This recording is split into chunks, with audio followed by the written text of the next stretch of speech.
बिल्कुल जीतनी चाहिए। वनडे के अंदर देखिए बाबर आजम से बड़ी तवक्कुआत हैं।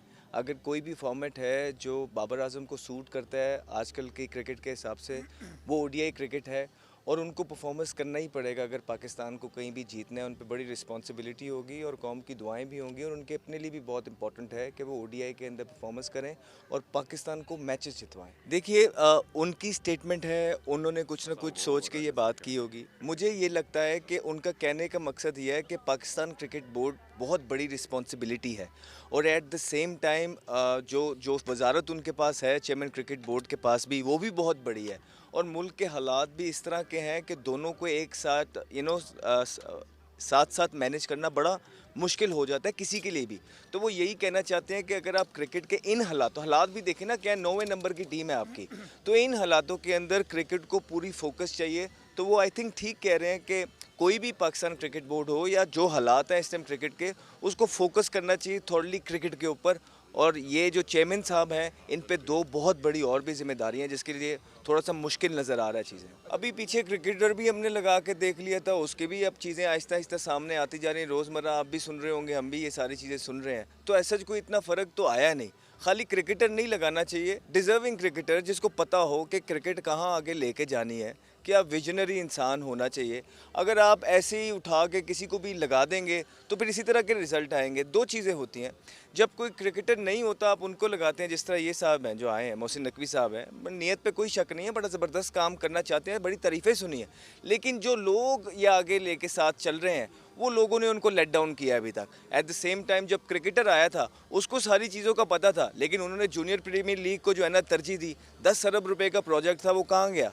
वो ज़ाया हो गया ना। सो इवेंचुअली काम तो एक ही जैसे हो रहे हैं, कोई ऐसा डिफरेंट नहीं है। वो इंसान जो वाकई कॉम्पिटेंट है और आपकी क्रिकेट को राइट डायरेक्शन में लेके जा सकता है, ऑनेस्ट है और दलेर है, वो जो सारी चीज़ें डोमेस्टिक के अंदर या पाकिस्तान क्रिकेट बोर्ड के अंदर जो फैसले लेने वाले हैं वो करने के काबिल हैं, तो ज़रूर उसको आना चाहिए। ज़रूरी नहीं है क्रिकेटर हो या नॉन क्रिकेटर। कुछ नहीं, जिस तरह हम रेपोटाज की सुन रहे हैं, वो रेपोटाज अपने आने वाले प्रोजेक्ट की तैयारी कर रहा है और पाकिस्तान के अंदर वन ऑफ इस काइंड वो लेके आ रहा है। सबसे बड़ा प्रोजेक्ट जो है ना डिलीवर करके देने वाला है। इस तरह हम, मुझे लगता है उनसे पहले हम डिलीवर कर देंगे। वो हमसे पहले के दावे कर रहे हैं पाकिस्तान क्रिकेट टीम को राइट डगर पे चलाने के, यंग टीम को, वो तो नहीं अभी तक कर पाए। हमने जो है ना अपना प्रोजेक्ट उनके बाद लॉन्च किया है फैसल ने, वो डिलीवर होने वाला हो गया। पाकिस्तान टीम नहीं ऊपर जा रही। हारिस और शाहीन की, देखिए हारिस ने पैचेस में अभी अच्छी बॉलिंग की है पीछे 2-3 मैचों में, लेकिन एज ए टीम ये क्लिक नहीं कर पा रहे। बड़ा ज़रूरी है, जिस तरह बैटिंग के अंदर भी होता है ना, पार्टनरशिप लगती है, दोनों बैट्समैन अच्छा खेल रहे होते हैं। इस तरह पाकिस्तान टीम का मसला ये आ रहा है कि पाकिस्तान की bowling as a whole, as a unit click नहीं कर पा रही है। और जो परफॉर्मेंसेज है आपके सामने, सबसे बड़ी बात यह है कि देखिए दो कोचेस फास्ट बॉलिंग कोचेस हैं, अजहर महमूद हैं और आकिब जावेद हैं। इन दोनों के बावजूद भी पाकिस्तान की परफॉर्मेंस अगर बॉलिंग की इस तरह की है तो इन दोनों का फ़ायदा क्या है? अगर ये दोनों इन बॉलर्स के साथ सही तरीके से काम नहीं कर पा रहे और इनको जो है ना, इनकी जो गलतियां हैं, शॉर्ट कमिंग्स हैं, उसको दूर कर नहीं पा रहे हैं, तो फिर और वो बैटिंग के बारे में क्या ही करेंगे?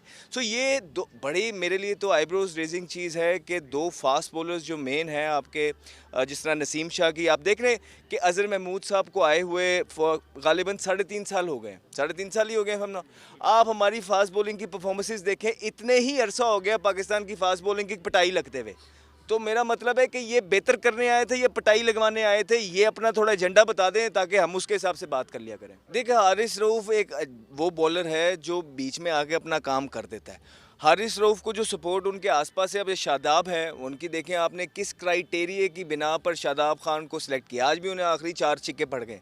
तो उसकी एक तो आपने जो सिलेक्ट किया उनको, उनकी कोई परफॉर्मेंस नहीं थी और पूरी दुनिया ने, पाकिस्तान ने नहीं पूरी दुनिया ने आईब्रोज रेस किए हैं इस बात पे। आप लाफिंग स्टॉक बन गए हैं कि जिस तरह आप लोगों को निकाल रहे हो और ला रहे हैं। और फिर शादाब की जो परफॉर्मेंसेस थी इस सीरीज़ में, उसने जो है दूध का दूध और पानी का पानी एक दफ़ा और कर दिया। खुदारा आप इस तरह का लाफिंग स्टॉक ना बनिए। आप जो मेरिट के लड़के हैं उनको आप सिलेक्ट करिए, चाहे वो हारिस रऊफ़ है, चाहे शाहीन है, चाहे और कोई है, चाहे शादाब है, लेकिन जो मेरिट पे है, जिसकी फॉर्म अच्छी है, आप उन लोगों को बनाएं। जो मुझे, अगर इफ़ यू आस्क मी, मुझे लगता है सब ट्राइड एंड टेस्टेड हो गए हैं।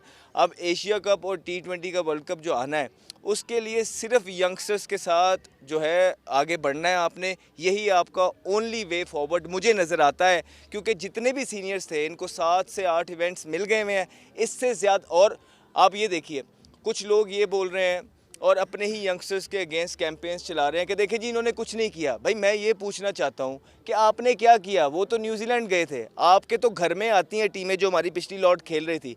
न्यूजीलैंड की टीम अभी पीछे आई थी, 9 प्लेयर्स उनके नहीं थे, आईपीएल खेलने गए हुए थे।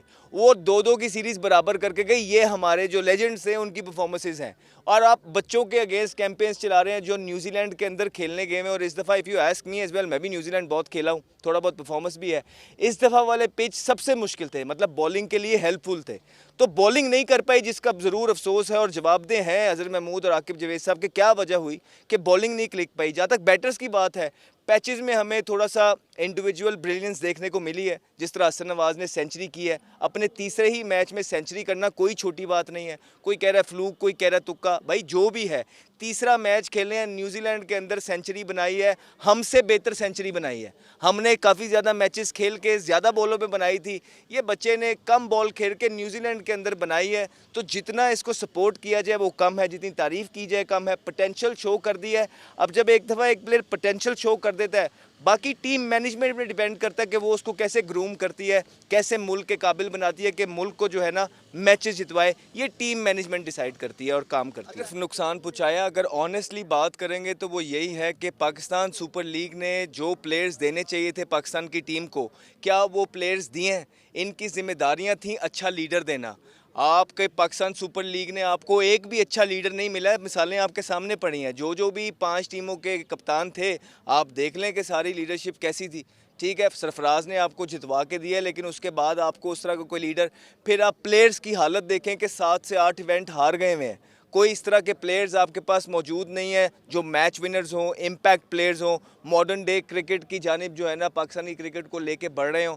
तो ये पीएसएल की जो है आप इन्वॉल्वमेंट है पाकिस्तान क्रिकेट में। प्लस होता क्या है, होता ये है कि जो पीएसएल की फ्रेंचाइजीज़ हैं वो इन्फ्लुएंस करती हैं सिलेक्शन पे भी, क्योंकि उन्होंने अपनी टीमें बेचनी होती हैं। पीएसएल की स्पॉन्सरशिप आ गई, हालात सुना इस तरह के, स्पॉन्सरशिप भी नहीं मिल रहा है अभी तक। तो मुझे नहीं पता, ये किरासराइयाँ हैं कि अभी तक स्पॉन्सरशिप भी ढूंढने में जो है ना मुश्किल हुई हुई है और लोग जो है ना हेजिटेंट हैं। तो आप मुझे ये देखिए कि ये जो प्लेयर्स हैं ये फ्रेंचाइज ने बेचने हैं और अपने अपने फेसेस बेचने के लिए वो फिर सिलेक्शन क्राइटेरिया को इन्फ्लुएंस करती हैं। और ये हमने बहुत दफ़ा सुनी है ये बात कि वो इन्फ्लुएंस करती हैं कि हमारा प्लेयर डालें। और मैं, आप मुझे ये बताएं कि इनका प्लेयर डाल डाल के पाकिस्तान क्रिकेट का तो ये बेड़ा जो गर्क हो गया है। अब इनसे भी मेरी गुजारिश है कि आपने जिन लोगों के हाथ में, नॉन क्रिकेटर्स के हाथ में पीएसएल की फ्रेंचाइजीज जो दे दी हैं, उन्होंने पाकिस्तान को कोई भी चीज़ इस तरह का करके नहीं दी है, कोई प्लेयर्स निकाल के नहीं दिए हैं, डेड पड़े हुए हैं। इवन दो पाकिस्तान को वो क्या देंगे वो तो छोड़ दें, अपनी टीम के अंदर भी उनके पास दूसरा कप्तान नहीं पड़ा हुआ। उनको ये समझ नहीं आ रही कि अब पीसीबी के जो इनके, देखिए जो पीएसएल ने अपने फेसेस बनाए हुए हैं उनका तो मुझे आगे से जो है ना फ्यूचर मुश्किल नज़र आ रहा है। हो सकता है अगले 3 महीने बाद उनमें से कोई भी प्लेयर ना हो जो इनके फेसेस हैं पीएसएल के। तो अब हाई टाइम है पीएसएल की सारी फ्रेंचाइजीज़ के लिए कि अपने अपने फेसेस बदल दें। अपने अपने जो आपने सेलिंग प्रोडक्ट हैं वो बदलने पड़ेंगे, आपको दूसरे स्टार्स बनाने पड़ेंगे, उन पे इन्वेस्ट करना पड़ेगा। This is the only way forward. Kindly please ये पीएसएल की फ्रेंचाइजेज़ पाकिस्तान टीम को सिलेक्शन में इन्फ्लुएंस करना इन प्लेयर्स के लिए काइंडली छोड़ दें और अब सिलेक्शन कमेटी को भी डायरेक्टली ना करनी आ जानी चाहिए।